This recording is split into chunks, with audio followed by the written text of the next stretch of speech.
Bueno, tenemos en el siguiente ejercicio que determinar las dimensiones de un paralelepípedo rectangular de volumen 1 metro cúbico para que el área sea máxima o mínima.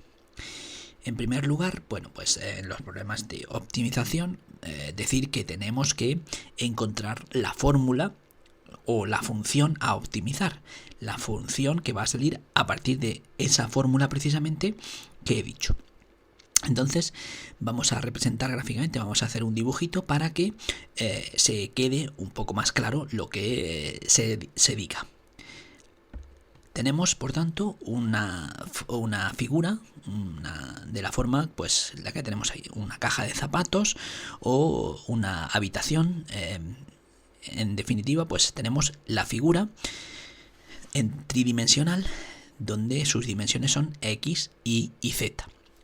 Esa figura tiene de volumen 1, es decir, que el producto de largo por ancho por alto es 1, o lo que es lo mismo, que el volumen, que lo que cabe dentro es 1 metro cúbico, pero el volumen, hemos dicho largo por ancho por alto, es decir, que X por Y y por Z es 1. El valor del producto de X por Y y por Z, donde X e Y, aunque parezca que son iguales en el dibujo, pues no tiene por qué ser así, ese producto es 1. Entonces, de ahí se podría despejar y podríamos pasar dividiendo X, y deducir que entonces, pues Z sería 1 partido X por Y. Así es que ya nos hemos quedado con una variable menos. Nos hemos quitado la variable z, por llamarlo de alguna manera, nos hemos quitado una variable de encima. La variable z, pues la hemos puesto en función de las otras dos variables, teniendo, como ya digo, en cuenta que el volumen es 1.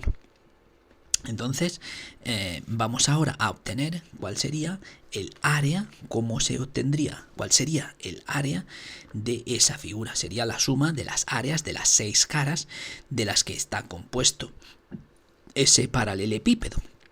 Entonces, el área sería la cara de delante, o el área de la cara de delante, más el área de la cara de detrás, que son lo mismo, por lo tanto 2xy, más la cara de abajo y la cara de arriba, que son x por z su área, es decir, 2xz, y las caras de los lados, las caras laterales. Esta y la que hay aquí que no se ve sería 2yz su área.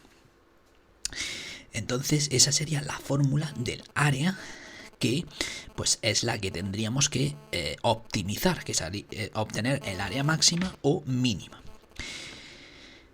Ahora bien, como sabemos que z es 1 partido xy, pues sustituimos y nos quedaría que el área sería 2xy más 2 partido y más 2 partido z. Simplemente, ya digo, hemos sustituido el valor de z en esta expresión por el valor que hemos obtenido arriba, que es 1 partido xy, y hemos simplificado. Aquí x se nos ha ido con otra x y nos ha quedado y aquí pues se nos ha ido la y se nos queda la x. Bueno, pues entonces podríamos llamar a esa expresión pues nuestra función en dos variables, que es la función a la cual tenemos que obtener, de la cual tenemos que obtener máximo y mínimo.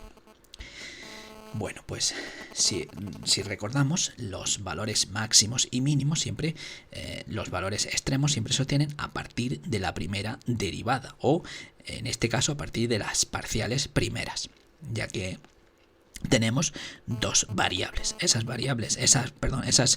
primeras derivadas las igualamos a 0 y a partir de ahí, resolviendo, obtendríamos los valores que harían máximo o mínimo, los valores extremos, los puntos críticos de la función. Entonces vamos a calcular las parciales en primer lugar con respecto a x, igualamos a 0 y obtendríamos entonces una ecuación.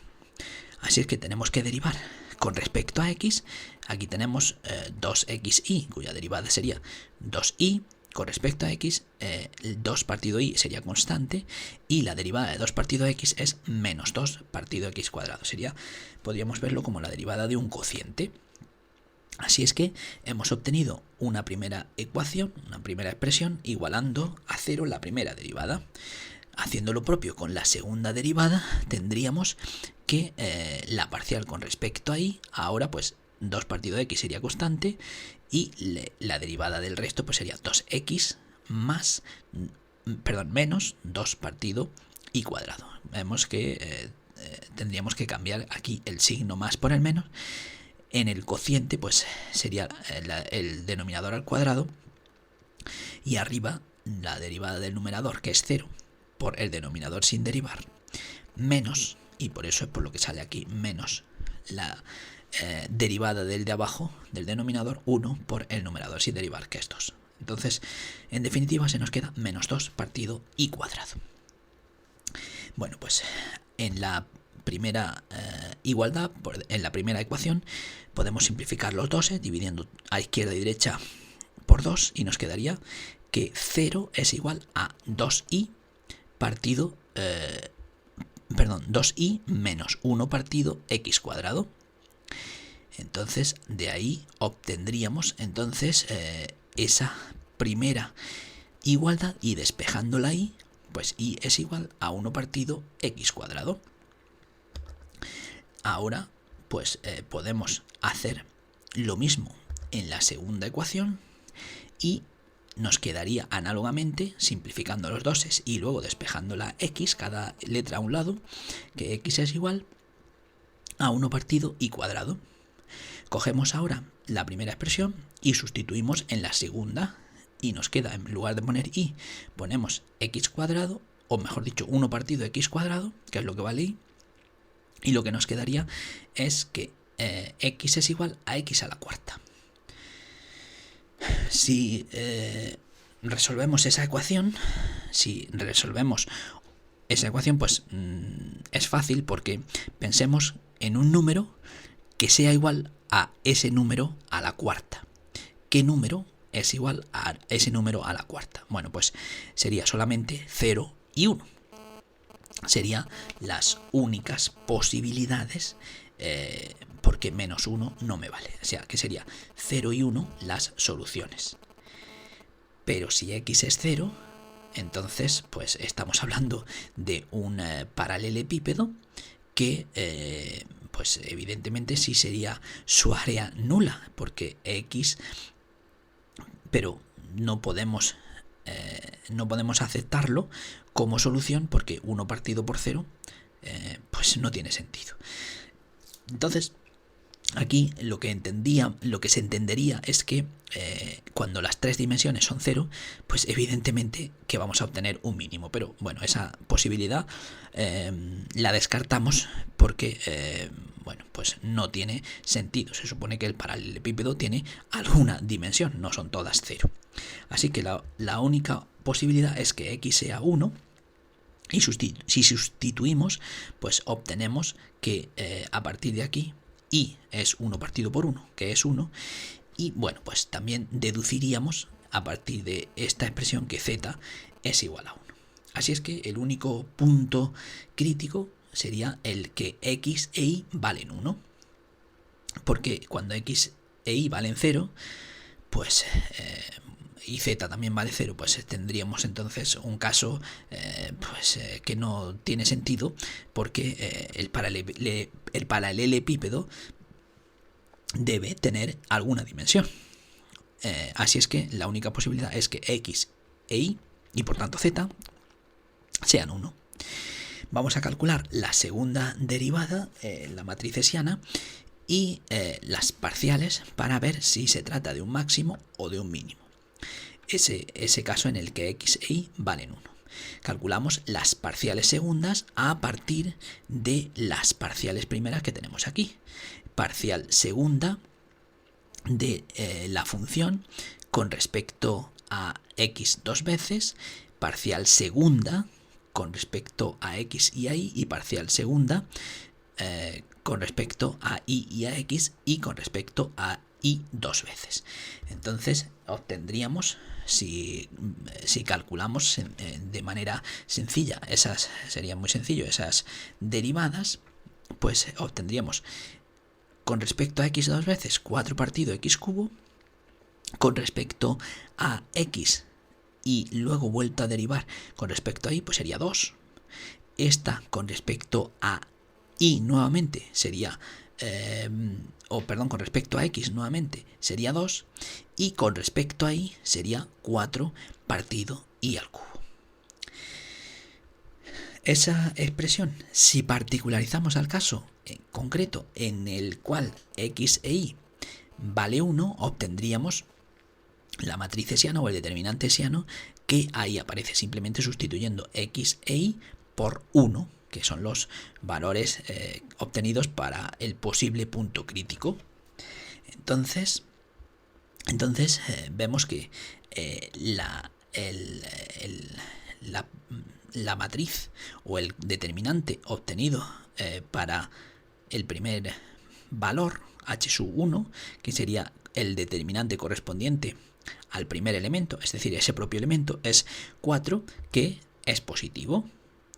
Y h sub 2, que sería el determinante para la caja, digamos, de los 4 primeros elementos, pues sería 4 por 4, 16, menos 2 por 2, menos 4. Es decir, que es 12, que también es positivo. Eso significa que como tanto h sub 1 como h sub 2 son positivos, el valor es un mínimo. Cuando x vale 1 e y vale 1, y por tanto, por supuesto, z es igual a 1, se obtiene un mínimo para el área. En ese caso, pues obtenemos un paralelepípedo de área mínima. Y, bueno, pues no existe máximo. No existe un máximo en el caso de área. Porque solamente hemos visto que habría un punto crítico. No